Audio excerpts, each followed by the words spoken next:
Graça e paz a todos, sejam todos bem-vindos ao nosso canal para mais uma devocional. E cada vez que eu separo um tempo para gravar, para trazer uma palavra de esperança, de salvação, baseado nas Escrituras, meu coração se alegra, se regozija. A minha oração é que esta palavra encontre guarida no seu coração, atinge pessoas no Brasil, aonde essa palavra, esse vídeo chegar, que a graça de Deus possa usar essa palavra para encorajar crentes e para salvar aqueles que ainda estão incrédulos, que ainda não entregaram suas vidas a Jesus, para que o Senhor seja glorificado. Esse é o meu desejo. Hoje eu quero trazer uma palavra bastante séria. O tema da nossa devocional é sobre o Deus desconhecido, baseado num sermão pregado pelo apóstolo Paulo, registrado por Lucas em Atos dos Apóstolos, capítulo 17, dos versos 16 a 31. Paulo chega em Atenas e ele vê a idolatria daquele lugar, ele fica passado, vamos dizer assim, né? Ele fica muito agitado, nervoso, preocupado, perplexo de tamanha idolatria, mas ele percebe que no meio daquelas vários deuses que eram adorados ali, no meio daquela idolatria, havia um altar. E aí naquele altar era ao Deus desconhecido, ou seja, eles adoravam um Deus que eles não conheciam. E Paulo usa então este altar como exemplo para falar que o Deus desconhecido, que eles não conhecem, é o Deus da Bíblia, é o Deus de Israel, é o Deus criador das coisas. E é sobre isso que nós vamos falar nessa meditação. Acompanhe então o texto de Atos 17, capítulo 17, versos 16 a 31, que diz assim: Enquanto Paulo os esperava em Atenas, o seu espírito se revoltava em face da idolatria dominante na cidade. Olha só. Por isso, dissertava na sinagoga entre os judeus e os gentios piedosos, também na praça todos os dias entre os que se encontravam ali. E alguns dos filósofos epicureus e estoicos contendiam com ele, havendo quem perguntasse: que quer dizer esse tagarela? E outros: parece pregador de estranhos deuses, pois pregava Jesus e a ressurreição. Então, tomando-o consigo, o levaram ao Areópago, dizendo: poderemos saber que nova doutrina é essa que ensinas? Posto que nos trazes aos ouvidos coisas estranhas, queremos saber o que vem a ser isso. Pois todos os de Atenas e os estrangeiros residentes de outra coisa não cuidavam senão dizer ou ouvir as últimas novidades. Então Paulo, levantando-se no meio do Areópago, disse: Senhores atenienses, em tudo vos vejo acentuadamente religiosos, porque passando e observando os objetos de vosso culto, encontrei também um altar no qual está escrito: ao Deus desconhecido. Pois esse que adorais sem conhecer, vejam, é precisamente aquilo que eu vos anuncio. O Deus que fez o mundo e tudo que nele existe, sendo ele Senhor do céu e da terra, não habita em santuários feitos por mãos humanas, nem é servido por mãos humanas, como se de alguma coisa precisasse, pois ele mesmo é quem a todos dá vida, respiração e tudo mais. De um só fez toda a raça humana para habitar sobre toda a face da terra, havendo fixado os tempos previamente estabelecidos e os limites da sua habitação. Para buscarem a Deus, se porventura tateando possam achar, bem que não está longe de cada um de nós, pois nele vivemos e nos movemos e existimos, como alguns dos vossos poetas têm dito. Me perdoe. Porque dele também somos geração. Sendo, pois, geração de Deus, não devemos pensar que a divindade é semelhante ao ouro, à prata ou à pedra, trabalhados pela arte e imaginação do homem. Ora, não levou Deus em conta os tempos da ignorância. Agora, porém, notifica aos homens que todos, em toda parte, se arrependam, porquanto estabeleceu um dia em que há de julgar o mundo com justiça, por meio de um varão que destinou e acreditou diante de todos, ressuscitando dentre os mortos. Até aqui. Meus queridos, era uma terça-feira, 17 de julho de 2007, aeroporto de Congonhas. Aquele era um dia como outro qualquer, muito agitado como sempre. Tudo estava normal, tudo. aviões subindo, descendo naquele aeroporto, gente chegando, saindo, fazendo suas coisas. Mas às 18 horas e 46 minutos, um avião da TAM, vindo de Porto Alegre, com 187 pessoas a bordo, derrapa na pista e explode num depósito da TAM. 199 pessoas morrem nesse acidente trágico, porque além dos que estavam a bordo, outras pessoas que estavam ali naquele depósito também morreram. 199 pessoas morreram nesse acidente aéreo. Empresários, políticos, funcionários públicos, donas de casa, crianças, pessoas comuns, pessoas importantes, todos estes tinham planejado tantas coisas ao chegarem em São Paulo naquele dia, naquele trágico dia. Negócios, passeios, trabalhos, encontros. Tudo foi paralisado, tudo.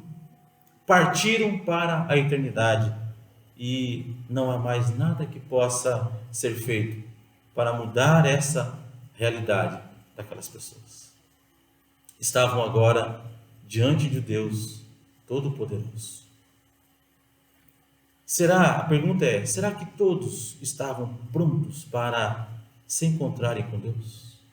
Essa é a pergunta séria que me faz tremer e temer diante de Deus. Muitas pessoas estão vivendo, meus queridos, como se Deus não existisse, ou como se ninguém tivesse que dar contas de sua vida a Deus. Hoje eu quero falar, portanto, sobre o Deus desconhecido. O texto que nós lemos mostra o discurso de Paulo a uma gente idólatra, os gregos, que no meio de tantos deuses que tinham, como eu disse no início, ergueram um altar, sabe para quem? Ao Deus desconhecido. Vai que tem um Deus por aí que a gente não sabe, então vamos adorar esse Deus também, para que ele não fique esquecido. E Paulo aproveitou a idolatria desse povo e o respeito que eles tinham por um Deus que eles nem conheciam, para pregar o Evangelho e tornar o nome de Deus conhecido ali na cidade de Atenas, no meio daquela idolatria. Então esse texto nos ensina várias lições para a nossa vida e nos dá alguns motivos para tornar o nome de Deus conhecido em todo lugar. A pergunta é, de acordo com as Escrituras, quem é o Deus desconhecido por muitos ainda hoje? Quem é esse Deus desconhecido? Em primeiro lugar, o Deus desconhecido é o Deus da providência, Criador de todas as coisas. É o que nos diz os versos 24 até o verso 28. Meus queridos, existe uma tribo africana que adora um crocodilo. O templo deles, onde eles se reúnem para o culto, é um crocodilo de boca aberta. Olha só. Eles creem de toda a mente, de todo o coração, eles creem com todas as suas faculdades que foi um crocodilo que criou o mundo e as pessoas que aqui vivem. Olha só, que coisa absurda. E eles adoram, vivem assim, passam essa fé de geração a geração. Um crocodilo. Sobre a teoria da evolução, quanta gente ainda acredita que a origem de todas as coisas foi a partir de uma explosão, do famoso Big Bang? Pessoas acreditando que são frutos do acaso. Eu fico pensando que tristeza traz essa teoria. Eu sou fruto do acaso, não há razão para eu viver, para eu existir, não sei de onde que vim, para onde que eu vou. Olha só que coisa. Não faz sentido eu trabalhar, não faz sentido eu viver, não faz sentido eu me alegrar, não faz sentido nada se eu crer numa teoria dessa. A vida não tem sentido. Quantas pessoas vivem adorando o sol, a lua, árvores, animais e tantas outras coisas que Deus criou para suprir as nossas necessidades. Olha que coisa absurda. Só na Índia há mais de 330 milhões de deuses, segundo o reverendo Hernandes Dias Lopes. Sabe o que isso significa? Quase 1 milhão de deuses para ser adorado por dia. 330 milhões de deuses na Índia. Quanta gente aqui próximo de nós, vivendo entre a gente, perdendo seu tempo, colocando sua esperança em deuses que não existem, que não criaram nada, que não podem fazer nada por eles. Isso é muito triste. No texto no tempo do apóstolo Paulo, melhor dizendo, os gregos viviam assim também. Os gregos viviam assim também, sem saber que havia um único Deus criador de todas as coisas. Como deve ser estranho, meus queridos, adorar um Deus que não fala, que não se relaciona com a gente, etc. Como deve ser estranho. E o que é pior, ter um altar a um Deus desconhecido, adorá-lo sem saber quem é, ou de que gosta para poder agradá-lo. Olha que coisa impressionante. Mas Paulo aproveita então a oportunidade de falar para todos eles sobre isso, os versos 22 a 24. Paulo aqui não se conforma com aquela situação de idolatria. Ele aproveita aquela oportunidade, usando o bom senso, e ensina aquele povo que há um único Deus vivo e verdadeiro, Criador de todas as coisas, no qual todos podem confiar e saber que Ele mesmo é quem cuida pessoalmente de nós e de todas as coisas que Ele criou. E todos precisam saber disso, todos. Mas em segundo lugar, o Deus desconhecido por muitos é o Deus que exige arrependimento. Isso está nos versos 29 a 30. Arrependimento sincero significa, meus queridos, mudar de atitude, de procedimento, de parecer, voltar atrás em relação a um compromisso assumido. Paulo percebeu que os gregos eram muito religiosos, mas não adoravam o Deus verdadeiro. Ao contrário, davam glórias à criatura em lugar do Criador. Nós sabemos que todas as coisas foram feitas para glorificar a Deus. O fim principal do homem, se você não sabia disso, saiba que o fim principal da sua existência é glorificar a Deus. Mas os gregos não sabiam disso, até Paulo lhes ensinar naquele dia. Por isso Paulo agora ensina que eles deveriam, a partir de então, se arrepender desse pecado que eles cometiam na sua ignorância, porque o Deus até então desconhecido exige arrependimento sincero e adoração exclusiva. Deus não quer ser dividido com ninguém. Ele não divide a sua glória com ninguém, nem com imagens, nem com criaturas, nem com nada. É só Ele, adoração exclusiva. O profeta Joel, no capítulo 2, versos 12 a 13, diz assim: ainda assim, agora mesmo diz o Senhor, olha só, ainda assim, agora mesmo diz o Senhor, convertei-vos a mim de todo o vosso coração. E isso de que maneira? Com jejuns, com choro e com pranto. Rasgai o vosso coração e não as vossas vestes. E convertei-vos ao Senhor vosso Deus, porque Ele é misericordioso e compassivo e tardio em irar-se e grande em benignidade, e se arrepende do mal. Olha só a forma como Deus quer que nós nos aproximemos dele. O primeiro sermão do apóstolo Pedro trazia consigo o ensino do arrependimento verdadeiro. Atos capítulo 2, 37 a 38 diz assim: ouvindo eles essas coisas, o povo que ouviu a pregação de Pedro, compungiu-se-lhes o coração e perguntaram a Pedro e aos demais apóstolos: que faremos, irmãos? Nós acabamos de ouvir a sua mensagem, a sua pregação do Evangelho. Que faremos agora? Respondeu-lhes Pedro: arrependei-vos. Olha, arrependei-vos, e cada um de vós seja batizado em nome de Jesus Cristo, para a remissão dos vossos pecados, e recebereis o dom do Espírito Santo. O Deus desconhecido ainda por muitos, portanto, deseja que todos o adorem verdadeiramente, através de um arrependimento sincero e verdadeiro. Arrependa-se da sua idolatria, da sua busca por vários deuses, da sua crença nessas religiões. Não, você precisa de Deus. Você precisa adorar apenas a Deus. Arrependa-se desse pecado e busque a Deus hoje mesmo. Em terceiro lugar, o Deus desconhecido é o Deus da justiça e do juízo. Verso 31. Olha só o slogan: comamos e bebamos, que amanhã morreremos. Era nisso que muitos gregos acreditavam, e muitas pessoas acreditam ainda hoje.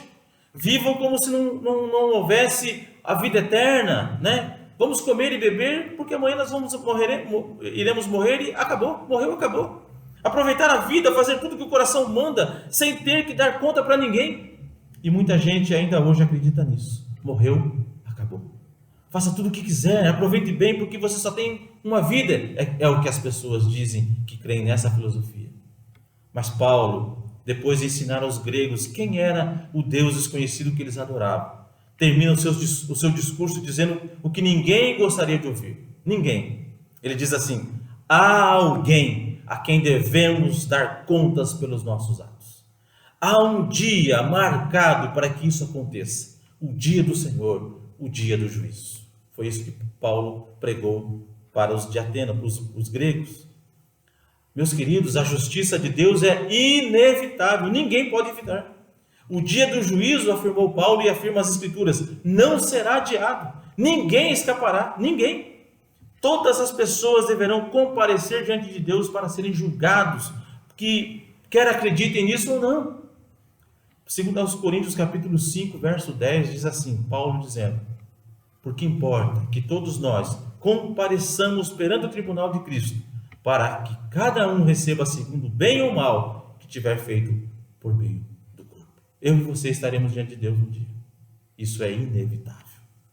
Eclesiastes. Salomão termina o livro de Eclesiastes lá no capítulo 12, versos 13 e 14, dizendo o seguinte, olha só, no Antigo Testamento. De tudo o que se tem ouvido, o resumo é, teme a Deus e guarda os seus mandamentos. Por quê? Porque isto é o dever de todo homem, porque Deus há de trazer a juízo todas as obras, até as que estão escondidas, quer sejam boas, quer sejam más. Infelizmente, assim como viviam os gregos naquela época, muitos ainda hoje vivem sem se dar conta que existe um Deus Todo-Poderoso, ao qual deverão prestar contas por todos os seus atos, caso não se arrependam e vivam de acordo com a vontade dele. A pergunta agora para nós é, como terminou esse discurso de Paulo em Atenas? Como foi que foi recebido então a pregação desse evangelho, dessa verdade de Paulo aos gregos ali? Ao final então da sua pregação, duas coisas acontecem. Duas coisas. Primeiro, uns zombam, mesmo agora conhecendo o único Deus verdadeiro. Mesmo agora eles tomando conhecimento de que existe um único Deus.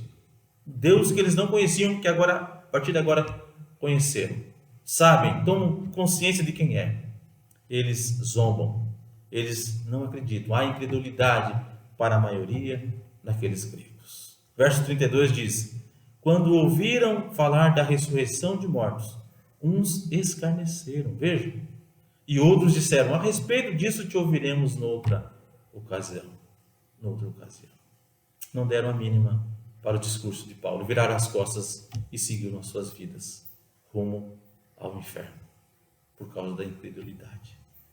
Mas olha o outro resultado, outros creem, se arrependeram dos seus pecados, e passaram a adorar corretamente o único Deus, o Deus verdadeiro, o Deus da Bíblia. Verso 34 diz, houve, porém, alguns homens que se agregaram a ele, a Paulo, e creram no Evangelho, creram na pregação. Entre eles estava, e cita alguns nomes, Dionísio, o Areopagita, uma mulher chamada Dâmaris, e com eles outros mais. Tudo isso aconteceu porque Paulo viu a idolatria de uma cidade inteira que não conhecia o Deus verdadeiro e não se conformou com isso. Ele pregou o Evangelho, ensinando a todos que existe um único Deus, a quem devemos tributar toda a honra, toda a glória, toda a nossa devoção e obediência à sua palavra. A pergunta para nós terminarmos a nossa meditação é, o que Deus espera de você?